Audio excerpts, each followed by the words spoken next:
Hi, welcome back, everyone. Hopefully, you are enjoying the course. I want to start with an apology. If you are finding that some of the concepts are trivial and you just want to get to the meaty stuff, I apologize. There are various people taking this course. Some are trained architects, trained engineers, and they are learning about the modern Mueller-Breslau method because everybody wants to learn about that, right? There are other people taking this course as students who have never had a technical class and are terrified about things like work. So I'm trying to address both groups, but I'm trying to do it in a thought provoking manner so that even the people who know the material will be stunned by what they see because nobody's ever seen this before, right? The modern Mueller-Breslau method. Of course, everybody knows the classic method, right? That's common knowledge. So let's get into the show here. Let's take a look at the PowerPoint, which is 3B. So I'll share my screen with you. And the first question is somewhat thought-provoking.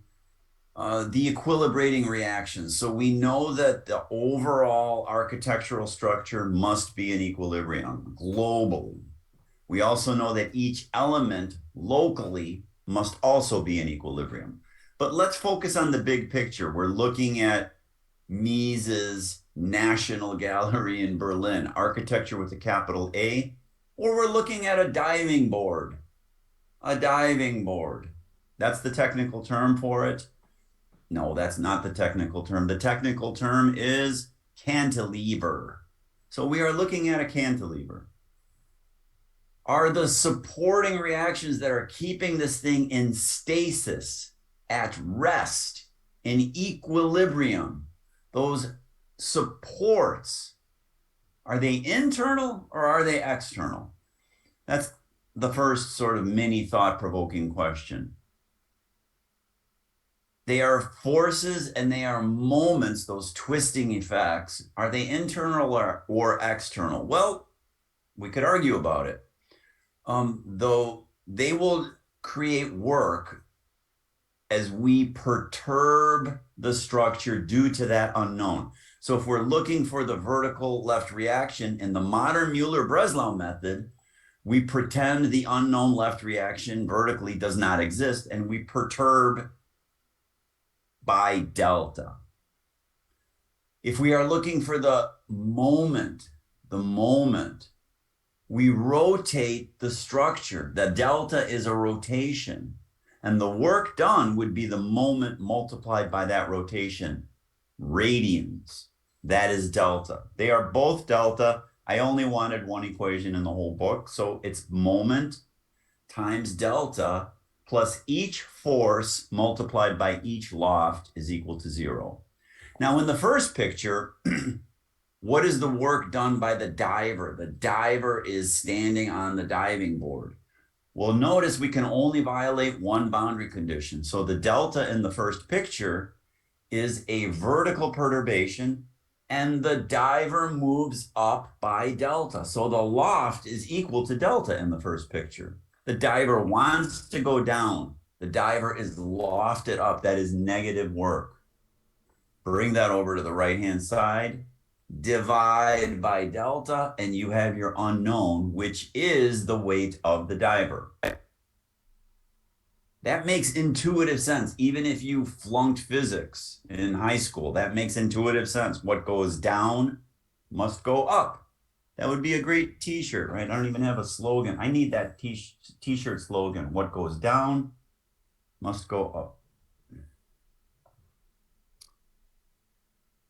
So whether it's internal or external, you could kind of argue. Now, most people who have a technical degree will say, well, they are external. We take a so-called free body. I think you even did that in physics. You cut the structure loose from its support and you expose that reaction, and suddenly it looks external. The reason why I'm belaboring this point is that it doesn't really matter for the purposes of our study to consider it external or internal.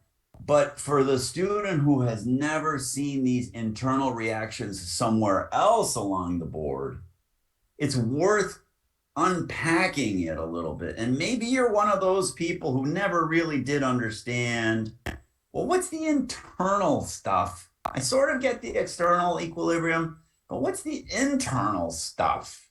And I'll explain that with this picture here. And the moral of the story is it's essentially the same idea over and over again. If I am able to calculate, let's look at bending moment, that twisting resistance, the diver wants to spin the entire diving board clockwise, and the wall, that brick wall, is saying, no, no, no, go counterclockwise. That is a reaction. It's not a force reaction, it's a moment reaction. So we can calculate that. And we can calculate that with traditional methods, algebraically. We could calculate it with traditional methods, which are even older, and that's graphic statics. Or we could use the brand new modern Mueller-Breslau method, or the classic Mueller-Breslau method. There's lots of ways of doing this. But the question is not what is the number. The question is, there is a moment out there in the wall. End of story. Now, the next question is, suppose I wanted the moment 1 millimeter away from the wall. Now we are in the diving board. We're not in the wall, but we are clearly in the diving board. What is the moment there? And you may say, well, it's a little different than the moment in the wall, ha, ha, ha, because I have an advanced degree and I know all this stuff. Well, okay, what if you're halfway along the 1 millimeter? What's the moment in the diving board? And I will keep taking this argument as in Zeno's paradox. And I'm going to win because eventually you can't hang your hat on saying that they are different moments. The judge says, case closed, boom. They are the same. And that's kind of what I'm hoping that will comfort you. If you can get your head around an external equilibrium holding up the building, you can also get your head around the internal bending moment and the internal forces that are equilibrating the board. Now, what are those? There's actually three, always three in our two-dimensional models. And that is a key idea. It keeps it determinate, which means we are able to determine these equilibrating effects, whether they are forces or moments. So what are the three? The three is an axial, and for us that is horizontal. And in this case, there is no axial force. Nobody is pulling the diving board out of the wall. There is no axial force. It exists, but it's zero.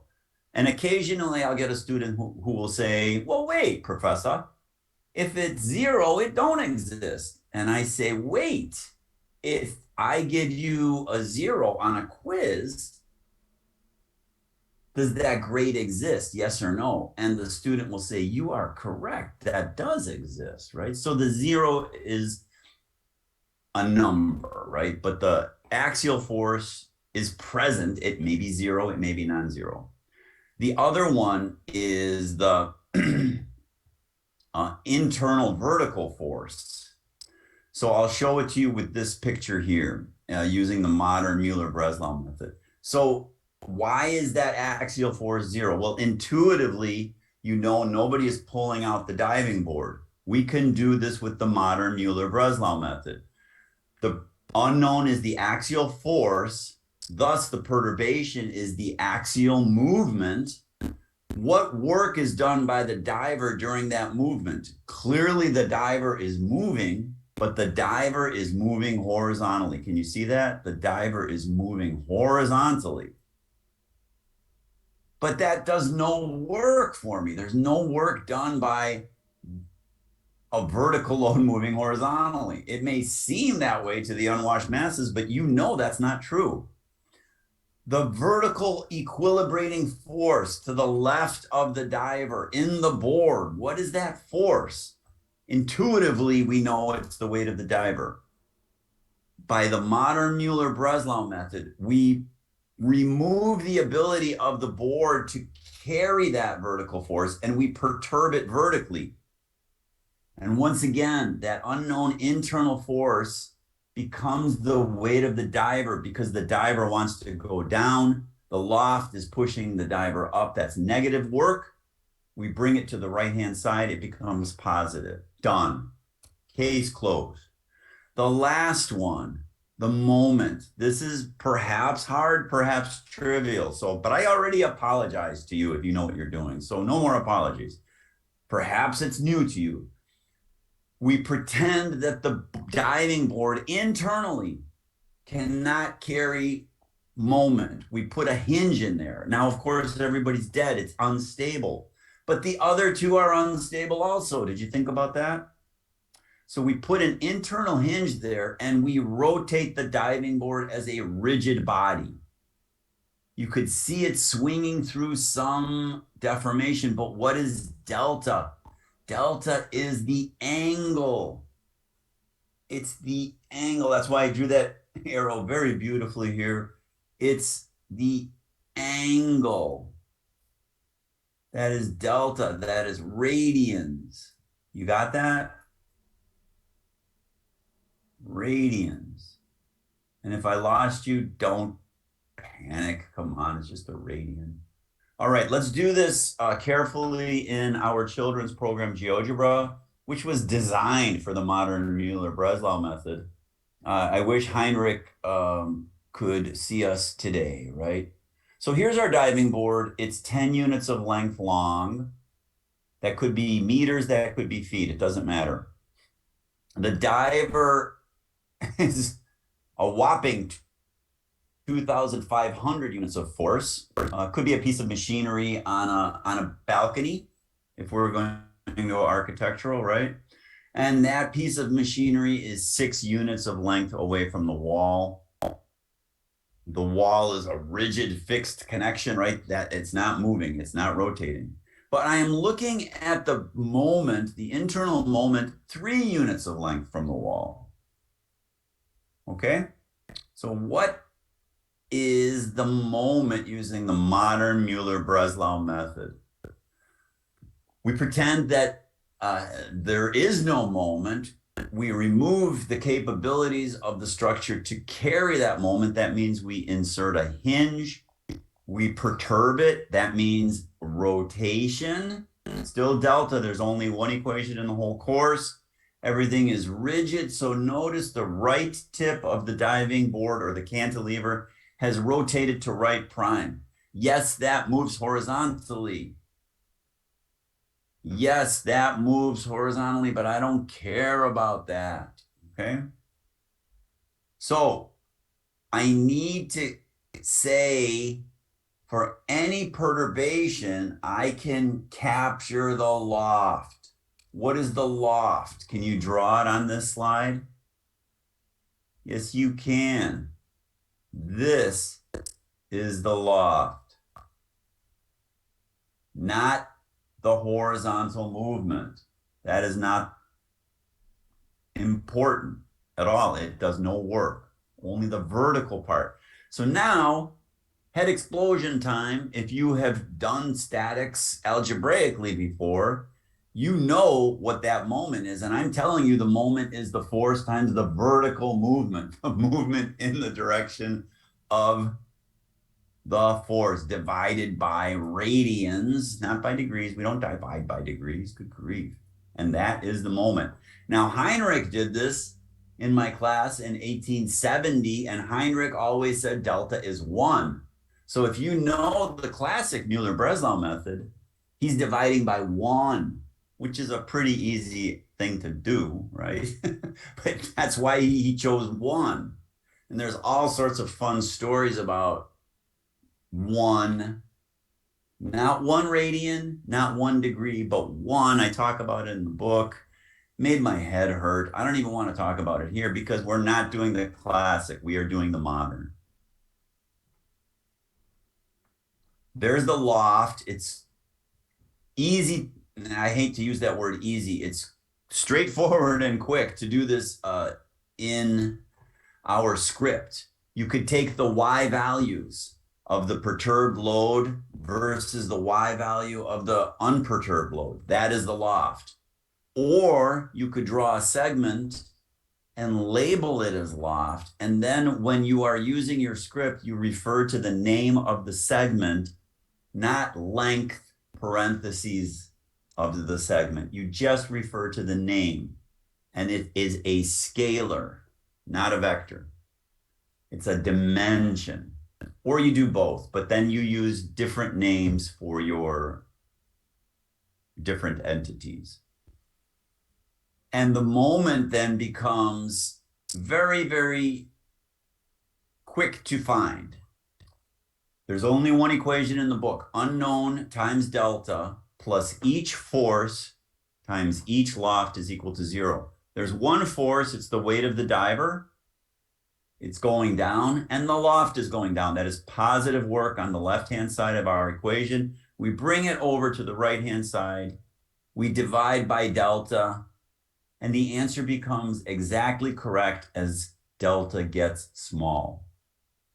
And that should make somebody's head hurt, because it's not the way you learned it in algebraic statics. So let's look at the summary. Let's look at your etude. And then let's look at how we do it with our children's program, GeoGebra, which is perfect for the modern Mueller-Breslau method. So concentrated loads are the simplest. They are easy to track. There's a point on the unperturbed structure where the load was. There's a point on the perturbed structure where the load is. We saw that in the previous lesson. You use chords to establish those perturbed points. But the loft is in the direction of the load in the unperturbed configuration. Gravity is the easiest thing to imagine. Gravity does not change directions during the perturbation. Keep that in mind. We need that later when the loads are not vertical.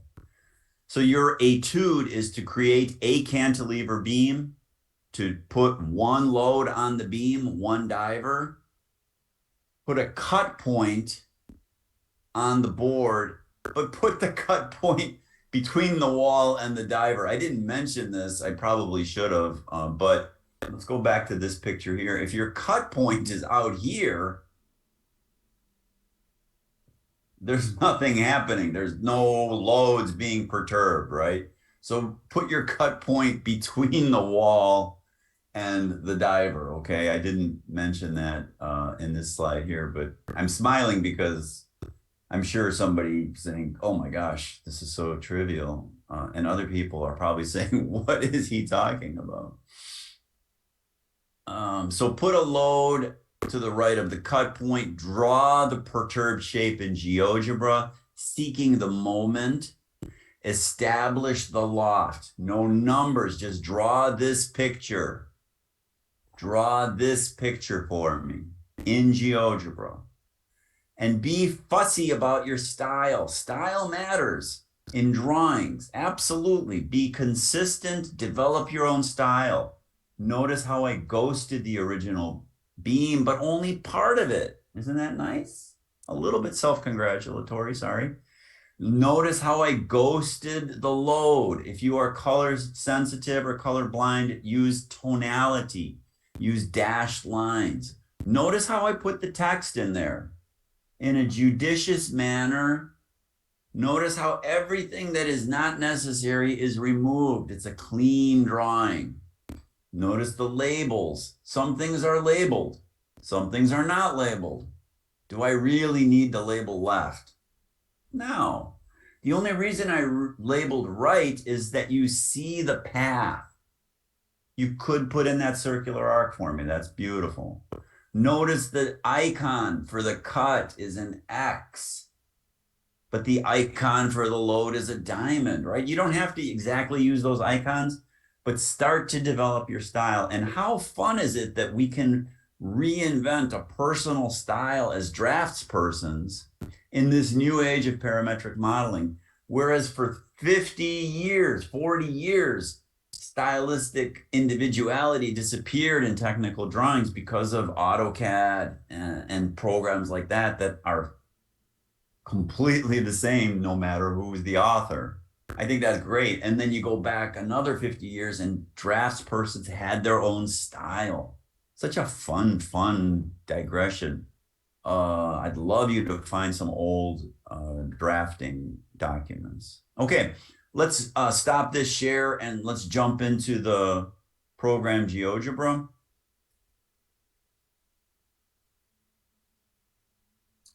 And I have it queued up here for you so that you could see how I did it. This is your target. This is your goal. Keep everything parametric. Keep everything parametric and everything responds. So this is your goal. Notice how I put in the text. Okay? There's the delta. I didn't display the angle. I could have, but that clutters things up. And we are minimal. Okay, so how was that for a tutorial? Good? Are you ready to go? All right, let's start all over. I will show you how I did it.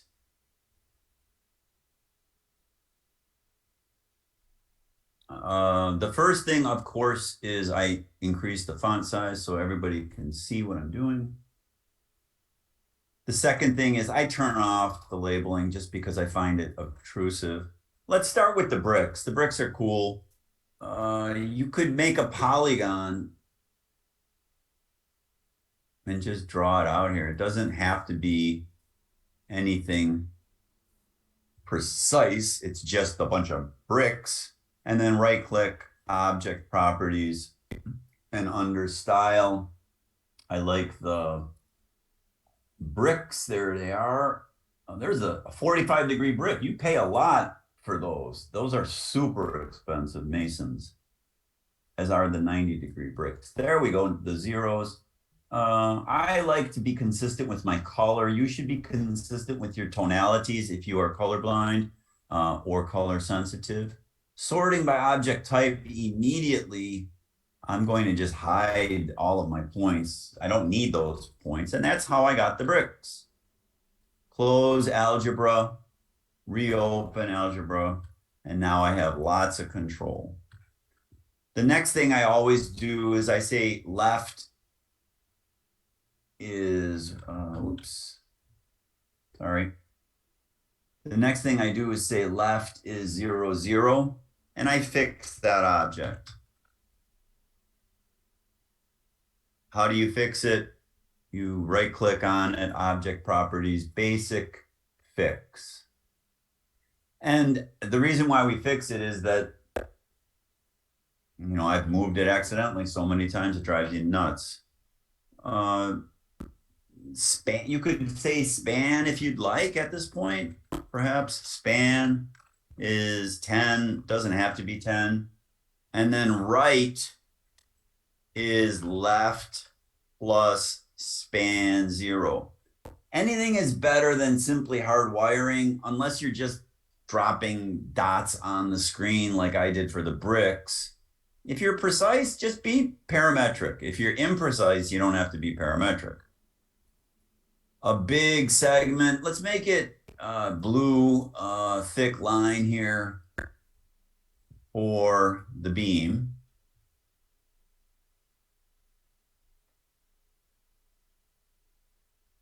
And then we're almost done, as I like to say, right? Let's put a cut point on our beam. I'd like to change the iconography immediately. You do it to something that's comfortable for you. And I'll call that cut point. I should have made it an X. Thank you. I was thinking about the load point. Maybe I said load point. You need the load point and the cut point. That one for me is typically a red diamond.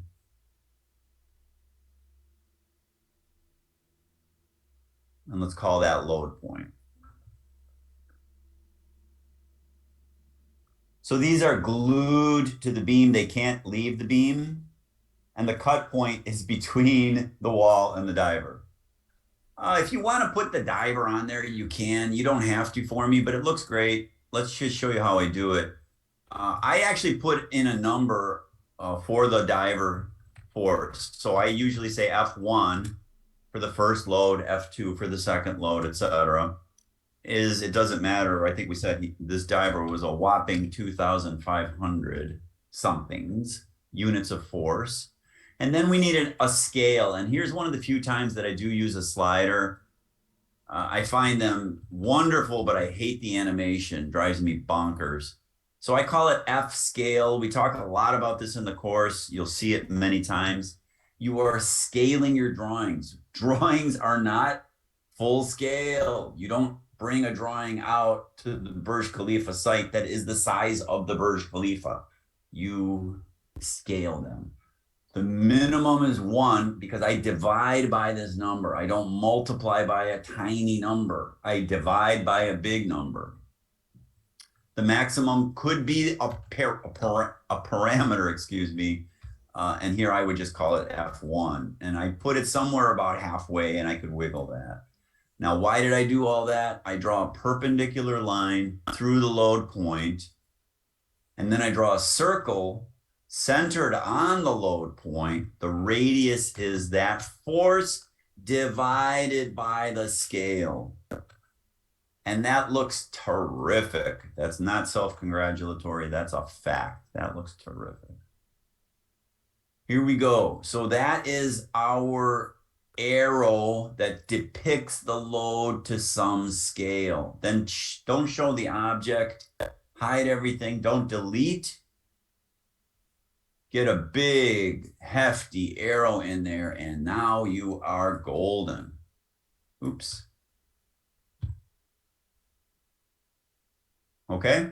That's just for looks, but it looks so good. Why wouldn't you want to do it? Why wouldn't you want to do that? It looks so good.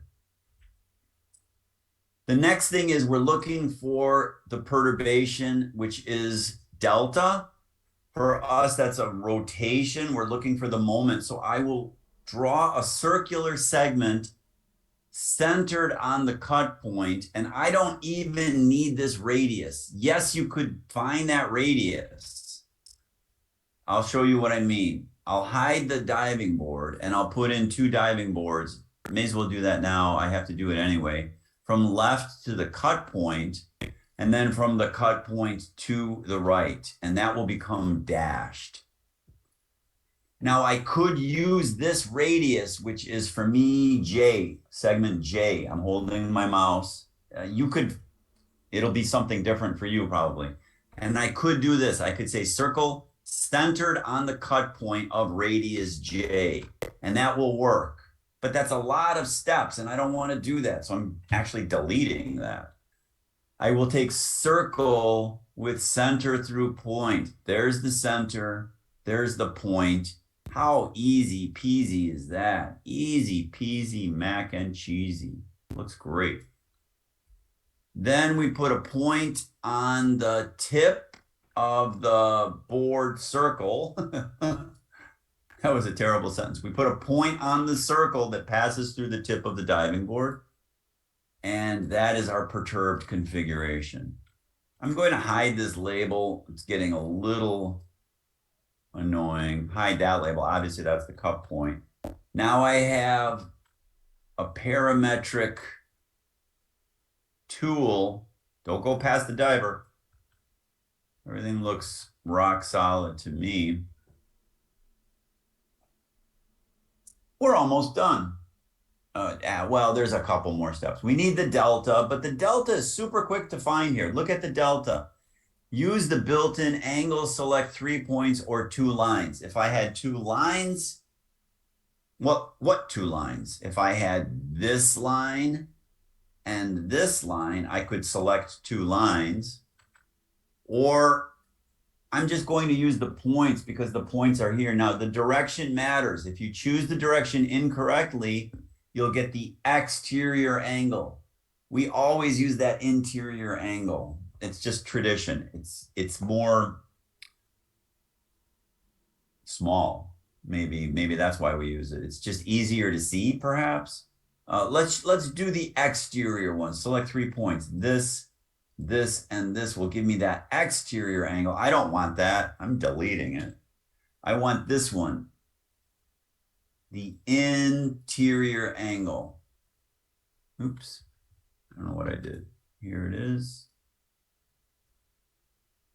There it is. And Heinrich, when he took my class in 1870, used 45 degrees for that angle. And that's not a small angle. It's not 1 radian. And we don't do that. We just say, don't even look at the number. Just call it delta. Heinrich is shaking his head. I could see Heinrich. He used to sit in the second row. Good student. A bit traditional, perhaps, but okay. I'm loving it right now. I'm hoping you're loving it. Using your insights from the last lesson, how do I find where the perturbed load hits the beam in the perturbed configuration? How do I find the diamond for me? Where is that diamond located on the perturbed beam? In the classic method, it was a stretched situation, and that loft was a vertical number. For us, the loft is a vertical number, but in the arc, within that arc path, that conic. How do we do it? Yes, I heard you. You can establish this dimension and call that radius of my load, and then draw a circle of radius of my load and find where that circle intersects the perturbed beam. Very good, student, but lots of steps. I don't want to do all that. I want to do this. Circle with center through point. There's my center. There's my point. Done. Intersect. What do you have to say when you intersect? Boom. And let's call that load 0.1 prime, whereas this one will be called load 0.1. Test your program. Remember, my computer science friend says you have to test your program. There, I tested it. It's perfect. Perfect. How do you get the loft? 2 different ways. The first way is simply to write down a script that captures the difference of the y values in Cartesian coordinates. So let's call it loft 1 is y of load 0.1 prime, y of load 0.1 minus y of load 0.1 prime. Now I'm being a little sloppy there. Load point. Notice how the robot is always correcting me. Thank you, robot. That's a number. Now, I made it a positive number, even though you see that it's going down. The reason why is I want you to keep track of the signs. Yes, you can automate this. And my architectural engineering students know exactly what I'm talking about. When you take a matrix method approach, you must automate everything. You are not visually looking at the signs. But here in this course, I want a visual. So the number is 1.39. What's the other way of doing it? The other way of doing it is more clicking, but it's more lasting in its memory recall. when you come back and look at your script, you'll say, oh yeah, I remember what that is. So I'm drawing horizontal lines. One line goes through load point 1. The other line goes through load point 1 prime. And I put a point somewhere on one of the lines, it doesn't matter which. I draw a perpendicular line and I get the intersection. And what are you going to say? Boom. You're so good. And then I will hide everything. Don't delete anything. Hide, and draw a segment and call that segment loft 1 segment or something like that. Because loft 1 is already taken. Here I will display the value and the name. I typically don't want to do that, but I'm highlighting it for a point. You could see in the algebra window that the loft is 1.39. Can you see that? And the magnitude of the length, the magnitude of that segment, I was about to say, is 1.39. I could check that they're always the same. Always the same. And that is delta. And finally, I just put in some text here, but I could program it. I would say M cut multiplied by, this is just text, this is not a program, plus Fi times loft I. I like doing that. You could put the summation symbol if you want, is equal to 0. Let's just make that as text so it looks nice. But I can also program it. Now, I'm not asking you to do this for the etude, but I'm showing you this because you have to do it quickly in this course, but not for this particular etude. This etude is done right here. But let's just take it one step further. M cut is, now be careful, the force is going down, the loft is going down. That is positive work. I'm doing this in my head. I bring that over to the other side. It becomes negative. Minus force 1 times loft 1 divided by delta. Did that in my head. Or you could also say moment in the cut is force 1 times loft 1 segment divided by delta equals 0. Either one is the same because the referral of the name of the segment is the value of the length of the segment. And I get the number. And now the really cool thing in here is I could put that in as dynamic text. So I would enter one more line, and now I can refer to the object in the dynamic text window. That's why it's called dynamic. M cut is equal to, and I go down in my objects and I go find it, M cut. And I like to put in the units in here. You know, there are no units in GeoGebra, but I have to think that a moment is a force times a length. Kilonewtons multiplied by meters. Pounds multiplied by feet. It's force times length. And notice that as I wiggle the structure and my perturbation gets small, I asymptotically approach truth with a capital T. And you could check this truth if you're an architect, an engineer, or a student of either of those disciplines. You could check that number and put that in as M-cut theory. Okay, so I think, but I'm not asking for the number in this example. I just want the picture. So what I want is this picture for this etude.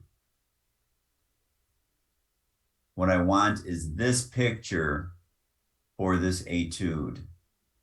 About as neat as this, and maybe even better, okay? So let me stop the share and go back to the PowerPoint and we'll end the lesson. So in summary, I need to share the screen here. calculate the loft of each load. You could do it by taking the Y values of the load points, finding their difference, but you keep track of the sign, or you can draw a segment and then there's no sign, and then you are forced to keep track of the sign. If that doesn't make sense, ask me. Draw a cantilever. It doesn't have to be fixed on the left. It could be fixed on the right. Be creative, challenge yourself, push yourself. Do this in GeoGebra. Snip out the images and make me a document. Put a diver on the board. Use some scale factors if you want. Make it fun. Make it interesting. Make it entertaining for me to grade. You know what I'm talking about, right? So obviously you want to have fun. Obviously you want to learn about the modern Mueller-Breslau method. I hope we did both of those things today. I'm looking forward to seeing your work. Good luck.